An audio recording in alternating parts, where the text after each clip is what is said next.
Assalamualaikum warahmatullahi wabarakatuh.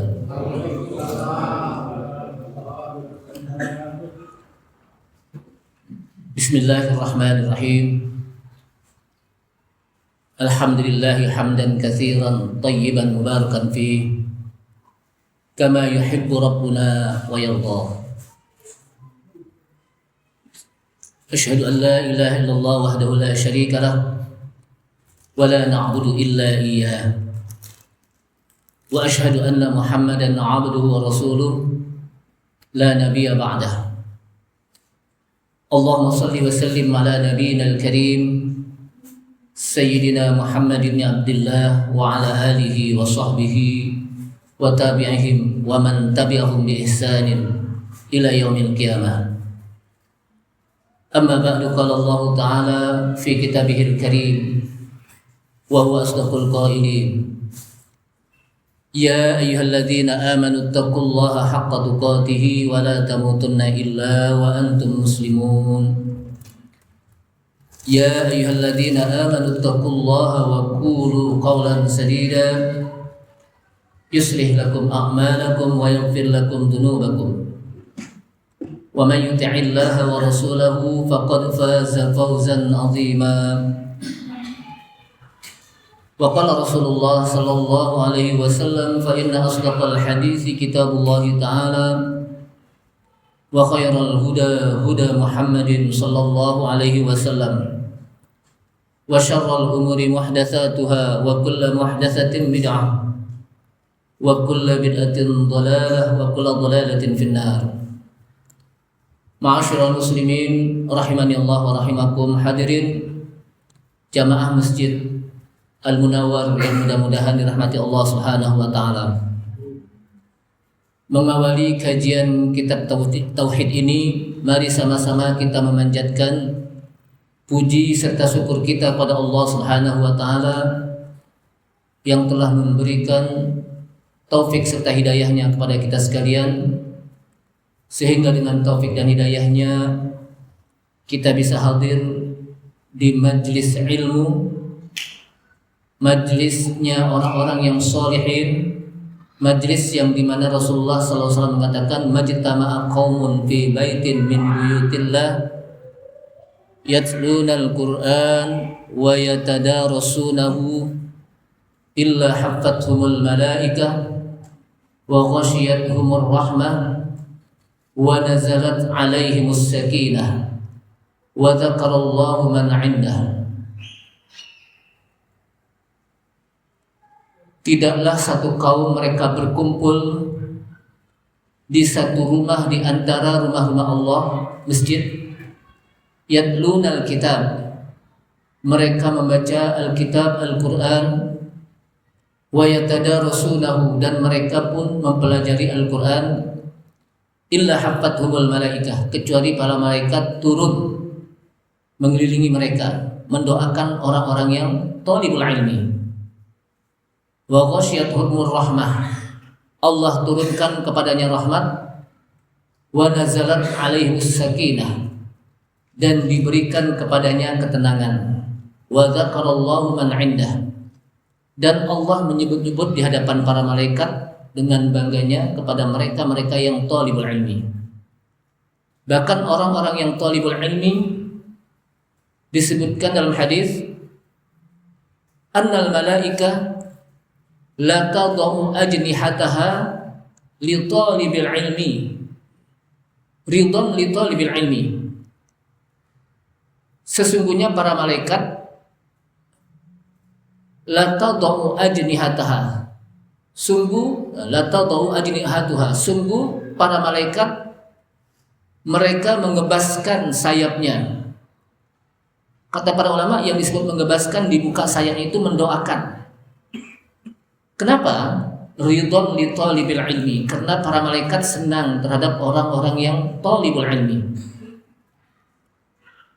Salawat serta salam tak lupa kita sampaikan kepada Nabi kita Nabi Muhammad sallallahu alaihi wasallam beserta para keluarganya, para sahabatnya, para pengikutnya yang senantiasa istiqamah di dalam menjalankan sunnah-sunnahnya. Ma'asyiral muslimin, a'azzani Allah wa iyyakum, kaum muslimin yang mudah-mudahan dimuliakan Allah Subhanahu wa taala. Pada malam ini kita masuk kepada pasal yang berkenaan dengan at-tasyri'u haqqun lillahi ta'ala. Yang membuat syariat itu adalah hak Allah Subhanahu wa taala. Kita sering mendengarkan kata-kata syariat, asy-syari'ah. Apa itu yang disebut dengan syariah? Hukum, aturan, manhaj. Jadi syariat itu apa? Hukum, aturan, manhaj. Itu disebut apa? Asy-syari'ah. Sehingga Allah Subhanahu wa taala disebut asy-syari', yang membuat aturan, yang membuat hukum. At-tasyri' haqqun lillahi ta'ala. Pembuat syariat, aturan dalam beribadah kepada Allah Subhanahu wa taala, dalam menentukan halal dan haram, itu adalah Allah Subhanahu wa taala. Artinya manusia tidak berhak, makhluk tidak berhak untuk menghukumkan sesuatu itu halal atau haram. Apa itu ta'rifut tasyri'? Definisi tasyri'. Definisinya adalah al-muradu bit tasyri' ma yanziluhu Allahu li'ibadihi minal manhaji alladhi yasiruna 'alaihi fil aqaidi wal muamalati wa ghairiha. Wa min dzalika at-tahlilu wat tahrimu. Yang dimaksud dengan tasyri', definisinya adalah, batasannya adalah apa yang Allah turunkan kepada hambanya berupa cara beribadah. Jadi apa yang Allah Subhanahu wa taala turunkan kepada hambanya berupa cara beribadah, alladzi yasiruna 'alaihi, yang mereka bisa berjalan di atas ibadah tersebut, fil aqaidi wal muamalati wa ghairiha, di dalam hal-hal yang berkenaan dengan akidah, keyakinan, wal muamalat, yang berhubungan kepada muamalat dan lain-lainnya. Wa min dzalika at-tahlilu wat tahrimu, dan termasuk dari apa yang Allah Subhanahu wa taala turunkan aturannya itu adalah at-tahlilu, sesuatu yang dihalalkan, wat tahrimu, sesuatu yang diharamkan. Kata tahlil pakai ha. Karena kalau pakai ha, tahlil, itu berarti ucapan la ilaha illallah. Ucapan la ilaha illallah itu disebut apa? Tahlil. Tapi kalau tahlil menghalalkan, wat tahrim dan mengharamkan, itu adalah Allah Subhanahu wa taala. Haqqut tasyri', hak yang membuat tasyri', yang menurunkan cara beribadah kepada Allah Subhanahu wa taala, sehingga dengan cara tersebut seorang hamba dia akan bisa berjalan untuk melakukan cara tersebut, baik dari sisi akidah maupun dari sisi muamalat. Muamalat itu biasanya yang berhubungan kepada manusia, dagang, atau juga sewa menyewa dan lain sebagainya. Itu kan hubungannya kepada apa? Manusia. Perdagangan itu apa? Muamalat. Makanya kalau kita lihat di dalam buku-buku fikih, maka dalam buku-buku fikih, baik dalam hadis-hadis yang menggunakan metode sistematika fikih, itu dimulai dari bab ibadah dulu, kitabul ibadah. Kemudian nanti masuk terakhir sebelum bab jihad itu kitabul muamalah. Nah, ketika masuk kepada kitabul ibadah itu berkenaan dengan tentang bagaimana bab yang berkenaan dengan macam-macam air, bagaimana cara berwudu, bab tayamum, bagaimana tentang sholat, rukun sholat, syarat-syarat sholat, tentang haji, tentang zakat, tentang masalah saum, puasa, itu disebutkan dalam apa? Kitabul ibadah. Lalu masuk kepada nanti kitabul munakahah, bab yang berkenaan dengan apa? Pernikahan, hubungan antara sesama manusia, itu antara apa? Manusia dengan apa? Laki perempuan itu diikat dengan pernikahan. Itu diatur. Bagaimana syarat pernikahan, rukun pernikahan, bagaimana mahar, bagaimana bab talak, bagaimana bab ar-rujuk dan sebagainya, itu di kitabul munakahah. Kemudian lagi nanti masuk kepada kitabul jinayah, bab yang berkenaan dengan jinayah, hukum, denda mendenda, pidana dan apa? Perdata, itu di dalam kitabul jinayah. Kemudian masuk lagi kepada kitabul muamalah. Masuk kepada kitabul muamalah itu disebut apa? Bab tentang al-buyu', jual beli.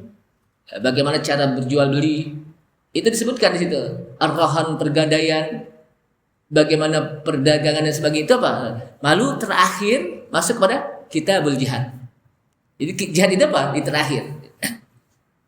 Nah, jamaah sekalian, hukum, hak membuat tasyri' itu adalah Allah Subhanahu wa taala yang mengatur. Baik yang hubungannya kepada Allah Subhanahu wa taala seperti sholat, atau yang hubungannya kepada apa? Manusia, seperti apa? Muamalat. Sehingga disebutkan laisa li ahadin ayyuhillu illa ma ahallahu Allahu wa la yuharrimu illa ma harramallahu. Kata para ulama, tidaklah berhak bagi seseorang untuk menghalalkan kecuali apa yang Allah Subhanahu wa taala sudah menghalalkannya. Wala yuharrimu, dan tidaklah berhak bagi seseorang untuk mengharamkan sesuatu illa ma harramallahu, kecuali apa yang telah Allah Subhanahu wa taala sudah haramkan. Jadi artinya kita nggak gampang-gampang untuk mengharamkan atau menghalalkan. Ini sih halal, padahal haram. Ini sih haram, padahal apa? Halal. Nggak gampang-gampang. Semua itu kembali kepada timbangan Al-Quran dan hadis. Timbangan Al-Quran dan hadis. Sehingga di dalam hukum itu tidak ada istilah rade-rade haram nih. Nggak disebut. Rade-rade halal. Pokoknya halal, haram gitu. Ini halal ami dia, tapi haram ami yang lain gitu. Pokoknya disebutkan dalam hadis, innal halala bayyinun wa innal harama bayyinun wa bainahuma mushtabihatun la ya'lamuhunna katsirun. La ya'lamuhunna katsirun minan nas. Sesungguhnya yang halal itu halal, sudah jelas. Wa innal harama bayyinun, dan sesungguhnya yang haram pun sudah jelas. Wa bainahuma mushtabihatun, dan di antara yang halal dan haram yang enggak jelas itu mustabihat, samar-samar. Dan samar-samar ini, yang mustabihat ini, la ya'lamuhunna katsirun minan nas, kebanyakan orang banyak yang enggak tahu. Jadi kebanyakan manusia tidak tahu. Kenapa? Samar-samar. Faman waqa'a fi syubhat waqa'a fil haram. Kalau udah jatuh kepada yang syubhat, yang samar-samar, waqa'a fil haram, dia sudah jatuh kepada yang haram. Makanya ketika enggak jelas, yang terbaik adalah tinggalkan. Kenapa? Samar-samar. Ini halal apa haram nih? Ragu, tinggalin aja. Da ma yuribuk ila ma yuribuk. Kata Rasulullah SAW, tinggalkan sesuatu yang meragukan menuju kepada sesuatu yang tidak meragukan. Jamaah sekalian, Allah Subhanahu wa taala menjelaskan dalam ayat Al-Qur'an, "Wa la taqulu lima tasifu alsinatukumul kadhiba hadza halalun wa وهذا حرام لتفتروا على الله الكذب ولا تقولوا. Dan janganlah kalian berpendapat mengucapkan lima tasifu alsinatukum, bagi lidah-lidah kalian yang mensifati al-kadhib, dengan cara bohong. Apa yang diucapkan dengan lidah-lidah mereka dengan cara bohong? Hadza halalun wa hadza haramun. Ini sih halal, ini sih haram. Litaftaru 'alallahil kadhib, karena kalian mengada-ngada atas nama Allah berdusta. Jadi mengada-ngada atas nama Allah berdusta. Jangan kita ucapkan, jangan sembarangan maksudnya untuk mengucapkan ini sih halal, ini sih haram. Padahal Allah Subhanahu wa taala ketika kita mengatakan ini sih halal, padahal Allah Subhanahu wa taala sudah mengharamkan. Atau dia mengatakan ini sih haram, padahal Allah Subhanahu wa taala sudah menghalalkan. Berbeda dengan sesuatu yang ketika kita umpamanya ke rumah sakit nih, kata dokter, Bapak nggak boleh makan ini nih. Kenapa? Kolesterolnya tinggi nih. Itu bukan menghalalkan atau mengharamkan, bukan. Tapi itu memantang. Itu lain lagi. Jadi jangan disamakan. Kata dokter nggak boleh. Nah, nggak boleh di sini bukan nggak bolehnya karena haram atau halal. Tapi apa? Karena memang kondisi kita nggak memungkinkan untuk makan itu. Jadi itu bukan masalah halal dan haram, tapi masalah kalau bahasa kita apa? Pantangan. Sama dengan ketika Rasulullah SAW ketika kumpul-kumpul bersama para sahabat, kemudian di situ disediakan daging yang namanya daging ad-dhab. Daging dhab. Ternyata kalau saya lihat ada yang mengartikan dhab itu biawak, padahal biawak nggak boleh karena dia bertaring. Tapi dhab ya dhab saja. Ya. Modelnya seperti biawak, tapi dia tidak bertaring. Modelnya seperti apa? Biawak. Dan itu banyak di Saudi. Kemudian ketika disediakan, Rasulullah nggak makan. Sahabat-sahabat yang makan. Sahabat-sahabat apa yang nggak makan? Sahabat-sahabat yang makan. Kemudian Rasulullah ditanya, kenapa Anda nggak makan? Saya tidak terbiasa makan ini. Tapi Rasul nggak mengharamkan gitu. Cuma nggak apa?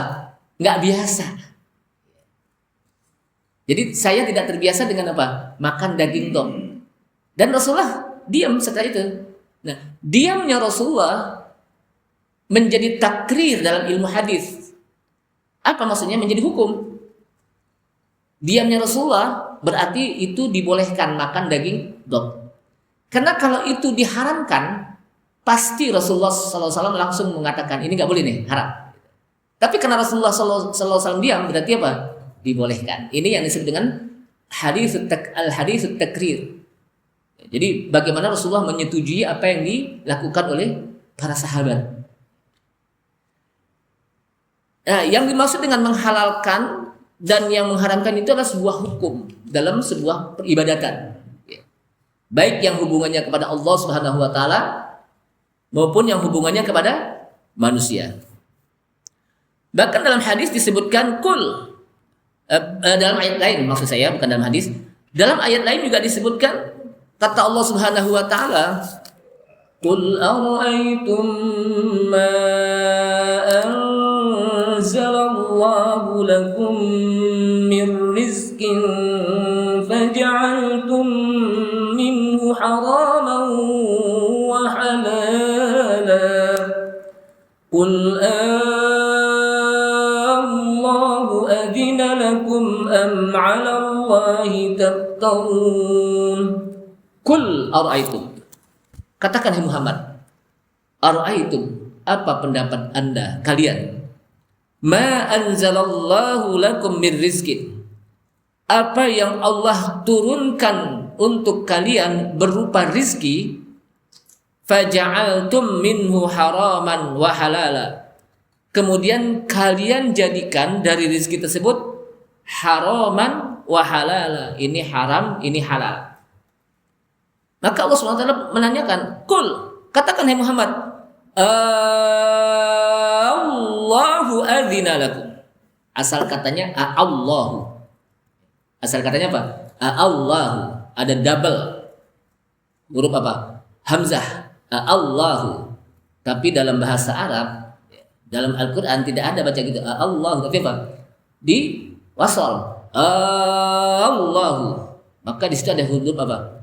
Istifham. Apakah Allah adzina lakum yang mengizinkan untuk kalian? Am 'alallahi taftarun? Atau atas Allah lah kalian mengada-ngada menamakan atas nama Allah. Ini kan udah diharamin Allah padahal dihalalkan. Ini kan udah dihalalkan oleh Allah padahal diharamkan. Nggak boleh gitu ya. Jamaah sekalian, dari ayat ini faqad nahallahu 'anit tahlili wat tahrimi biduni dalilin minal kitabi was sunnah. Sungguh Allah Subhanahu wa taala melarang, mencegah untuk menghalalkan dan mengharamkan sesuatu biduni dalil, tanpa dalil. Minal kitabi was sunnah. Baik dalil itu dari Al-Qur'an maupun dari As-Sunnah. Wa anna dzalika minal kadzibi 'ala Allah. Kalau dia lakukan juga tanpa dalil dari Al-Qur'an dan As-Sunnah, sementara Allah Subhanahu wa taala sudah menghalalkan sesuatu yang halal dan Allah Subhanahu wa taala mengharamkan sesuatu yang haram, tapi dia menghalalkan sesuatu yang diharamkan oleh Allah Subhanahu wa taala, atau sesuatu mengharamkan sesuatu yang sudah dihalalkan oleh Allah SWT, atau kebalikannya, berarti dia mengada-ngada atas nama Allah. Jadi dia mengada-ngada pendapat tersebut apa? Atas nama Allah. Sudah berbohong. Sudah berbohong apa? Atas nama Allah. Dan ini apa? Perbuatan yang paling dosa sekali. Faman azlamu mimman iftara 'ala Allahil kadzib. Yang paling zalim adalah mereka yang mengatasnamakan hukum itu atas nama Allah Subhanahu wa taala. Jangankan atas nama Allah Subhanahu wa taala, atas nabi aja kita nggak boleh. Apa kata Rasulullah SAW?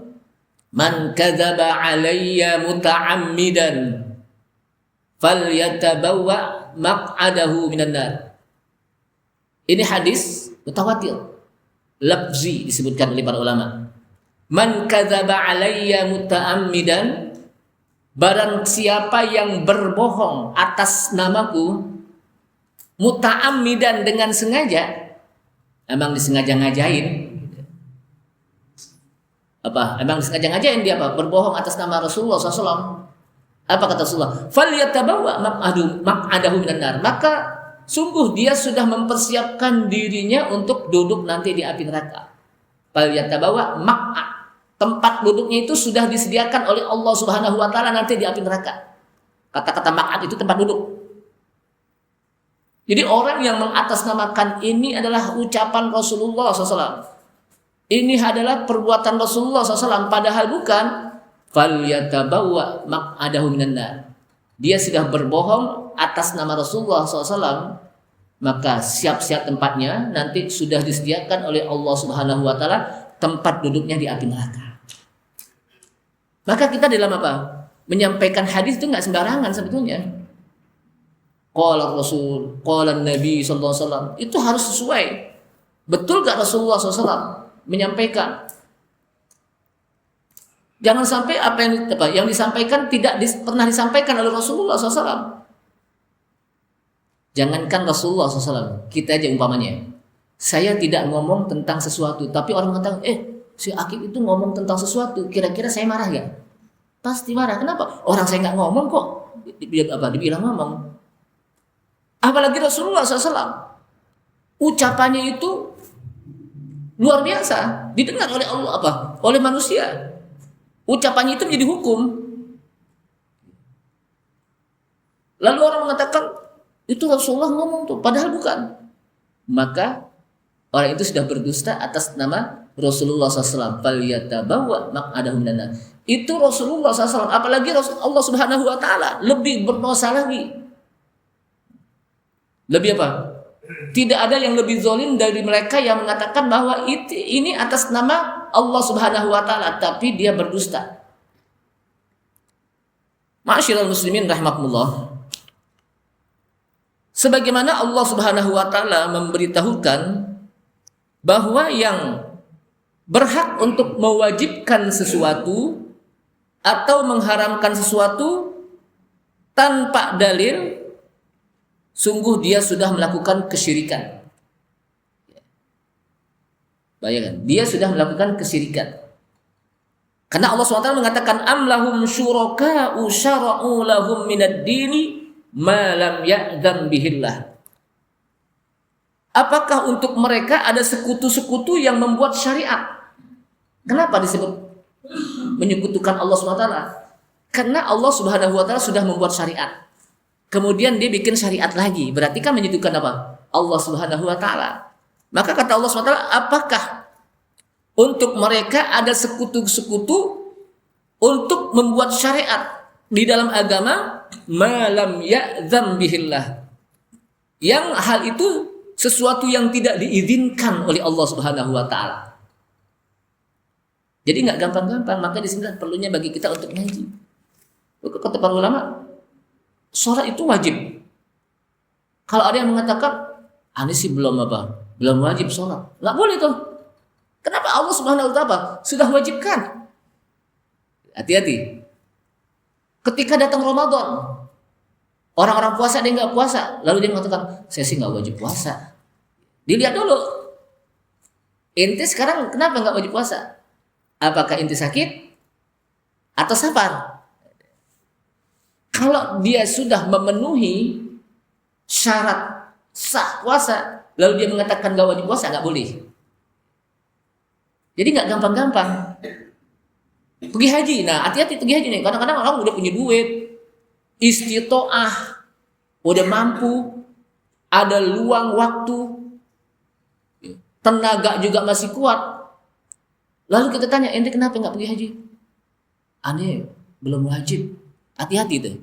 Padahal dia sudah apa? Secara syarat rukun puasa itu apa? Udah mampu. Apalagi aneh belum dipanggil.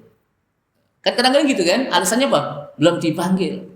Bukan ente belum dipanggil, ente nggak mau dengerin panggilan Allah Subhanahu wa taala. Bukan belum dipanggil. Karena semua orang itu sudah dipanggil oleh Allah Subhanahu wa taala melalui lidahnya siapa? Nabi Ibrahim ketika naik ke Jabal Qubais. Ayuhan nas, wahai segenap manusia. Diwajibkan atas kalian apa? Untuk datang ke mana? Untuk melaksanakan ibadah haji. Udah dipanggil. Cuman dia tidak jawab panggilan Allah Subhanahu wa taala. Jadi jangan banyak alasan gitu. Jamaah sekalian. Nah, disinilah kalau kita lihat ada salah seorang sahabat yang namanya Adi bin Hatim. Adi Hatim sebutkan ya. Adi bin Hatim. Saat dia masih dulu dia Nasara. Dia Nasara dan dia termasuk ahlul kitab juga karena dia memahami tentang kitab. Namanya apa? Adi bin Hatim. Dia tahu di Madinah, di Mekah itu ada seorang Rasul. Namanya Adi bin Hatim ya. Itu dia tahu di Mekah, Madinah apa? Seorang Rasul yang namanya Muhammad. Ketika dia tahu seperti itu, dia datang buru-buru ke Mekah untuk mencari tahu. Nah, ketika di Mekah, ada mengatakan di Madinah, maka Adi bin Hatim itu datang dan menghadap kepada Rasulullah SAW. Dan ketika datang menghadap Rasulullah SAW, Adi bin Hatim itu pakai kalung. Yang kalungnya itu apa? Salib, disebutkan. Kalungnya apa? Salib. Ngadap kepada Rasulullah SAW. Saat itu Adi bin Hatim belum Islam. Kemudian Rasulullah Sallallahu Alaihi Wasallam membacakan ayat ittakhadhu ahbarahum wa ruhbanahum arbabam min dunillahi wal masih ibn Maryam. Mereka menjadikan ahbar dan ruhban, menjadikan tokoh-tokoh agama mereka menjadikan para ruhban, rahib-rahib, orang-orang yang tekun ibadah, di antara mereka arbabam, itu menjadi arbab, tandingan Tuhan-Tuhan selain Allah Subhanahu wa taala. Jadi mereka orang-orang Nasrani menjadikan ahbar dan ruhban, orang Nasrani dan Yahudi menjadikan ahbar dan ruhban menjadi Tuhan-Tuhan selain Allah. Kata Rasulullah, kata Adi bin Hatim, hum la ya'budunahum. Mereka enggak menyembah ahbar. Mereka tidak menyembah ruhban. Jadi mereka tidak menyembah ruhban, tidak menyembah ahbar. Sementara di sini jadikan mereka jadikan Tuhan-Tuhan selain Allah. Tapi kata Adi bin Hatim, mereka orang-orang Yahudi, orang-orang Nasrani itu tidak menyembah ahbar, tidak menyembah ruhban.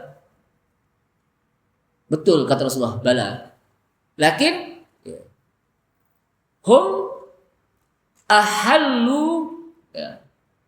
lahum ma harramallahu wa harramu lahum ma ahallallahu fahum ibadatuhum fattaba'uhum fahum ibadatuhum. Jadi kata Rasulullah SAW, mereka para rahib dan ruhban telah menghalalkan sesuatu yang diharamkan oleh Allah Subhanahu wa taala, dan mereka telah mengharamkan sesuatu yang dihalalkan oleh Allah Subhanahu wa taala, kemudian diikuti oleh para pengikutnya, oleh kaumnya. Fahadha ibadatuhum, itulah ibadah mereka. Artinya mereka mengikuti. Itu yang disebut ittakhadhu ahbarahum wa ruhbanahum arbaba min dunillah. Para rahib, mereka menjadikan ahbar dan rahib sebagai Tuhan-Tuhan selain Allah. Kenapa? Li'annahum ahallu lahum ma harramallahu wa harramu lahum ma ahallallahu. Karena mereka para rahib dan ruhban menghalalkan sesuatu yang Allah Subhanahu wa taala sudah haramkan, dan mengharamkan sesuatu yang Allah Subhanahu wa taala sudah halalkan. Fattaba'uhum, kemudian kaumnya mengikuti. Itulah ibadah kaumnya kepada rahibnya, karena ngikutin. Maka itu nggak boleh, makanya disebut musyrik. Syirik juga. Kenapa? Karena ada dua yang membuat syariat di samping Allah Subhanahu wa taala, tapi juga rahib-rahib dan ruhban-ruhban mereka juga membuat syariat, aturan dalam ibadah. Nah ini disebutkan oleh Allah SWT. Maka Allah SWT mengatakan, ittakhadhu ahbarahum wa ruhbanahum arbaban min dunillahi wal masih ibn maryam wa ma umiru illa liya'budu ilahan wahidan la subhanahu amma yushrikun. Ayat ini di mana Rasulullah mengatakan, Adi bin Hatim, apakah membuat kamu darurat ucapan Allahu Akbar? Padahal apakah ada yang lebih besar dari Allah Subhanahu wa taala? Ini kata Rasulullah kepada Adi bin Hatim. Kemudian yang kedua, apakah ucapan la ilaha illallah membuat darurat kamu? Padahal tidak ada ilah kecuali Allah Subhanahu wa taala. Kemudian setelah itu dengan ucapan ini, maka Adi bin Hatim pun masuk Islam.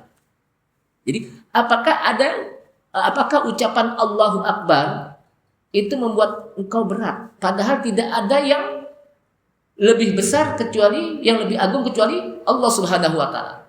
Apakah ucapan la ilaha illallah itu membuat engkau yadurru, menjadi darurat?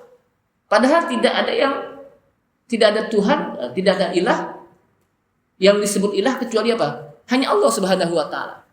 fa aslama, disebutkan dalam apa? Riwayat tadi fa aslama, kemudian dia pun Islam.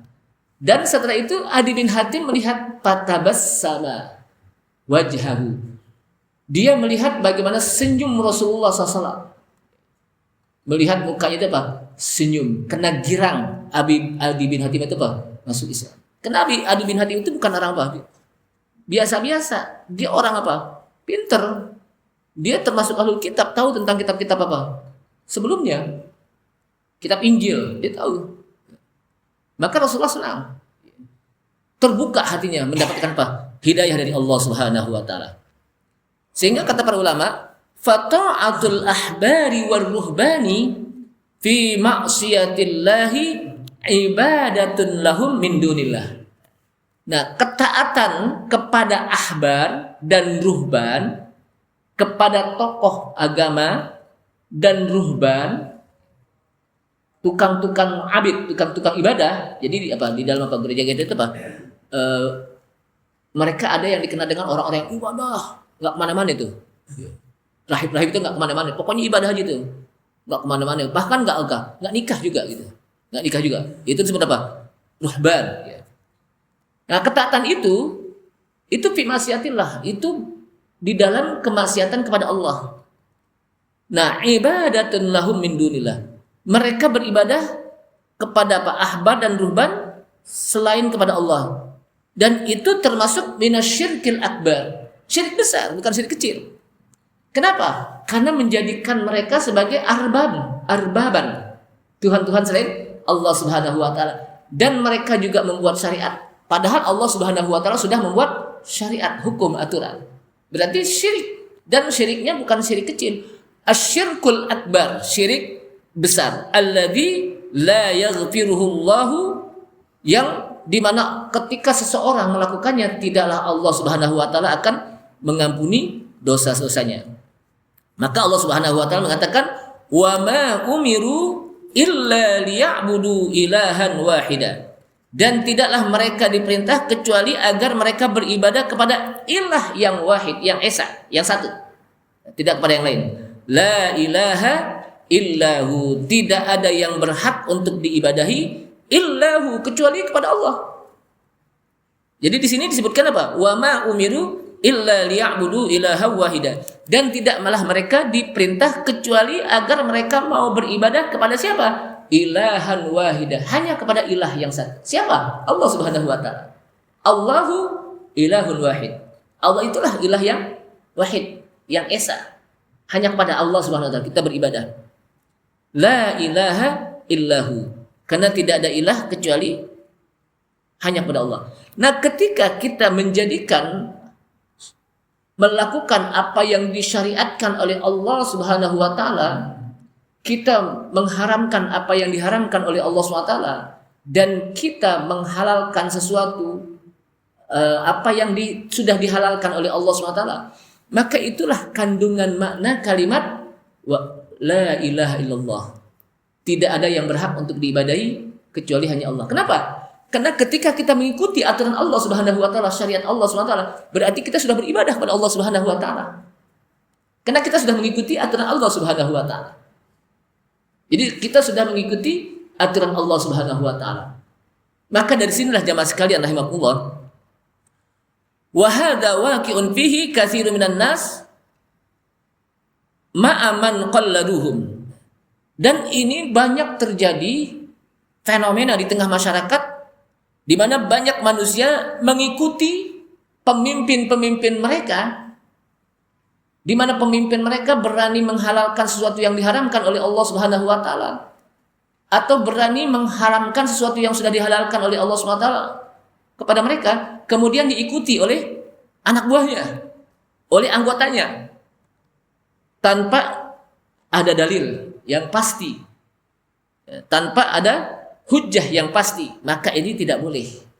Nah, oleh karena itulah dari sini kata para ulama, faltizamu syar'illah wa tarki faltizamu syar'illah wa tarku syar'i ma siwahu huwa min muqtada la ilaha illallah. Ini kesimpulan dari apa yang disampaikan oleh penulis. Syekh Shalih Fauzan mengatakan melazimkan untuk melaksanakan syariat Allah Subhanahu wa taala, melazimkan untuk mengikuti aturan yang diberikan oleh Allah Subhanahu wa taala kepada kita dengan kita ikuti apa yang sudah dihalalkan oleh Allah Subhanahu wa taala, kita mengikuti apa yang sudah diharamkan oleh Allah Subhanahu wa taala, mengikuti apa yang diwajibkan oleh Allah Subhanahu wa taala, meninggalkan apa yang dilarang oleh Allah Subhanahu wa taala, wa tar'ima syar'as ma siwahu, dan meninggalkan apa yang tidak diatur oleh Allah SWT, huwa muqtada, disebutkan itu adalah kandungan makna dari kalimat la ilaha illallah.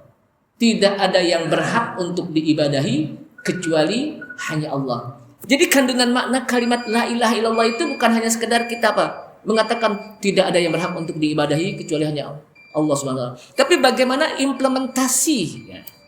implementasi dari kalimat la ilaha illallah dengan kita mengikuti aturan Allah Subhanahu wa taala, dengan kita mengikuti apa yang diperintahkan oleh Allah Subhanahu wa taala, dengan kita beribadah hanya kepada Allah Subhanahu wa taala, dengan kita meninggalkan sesuatu yang dilarang oleh Allah Subhanahu wa taala, berarti kita sudah bisa melaksanakan kandungan makna dari kalimat tauhid la ilaha illallah.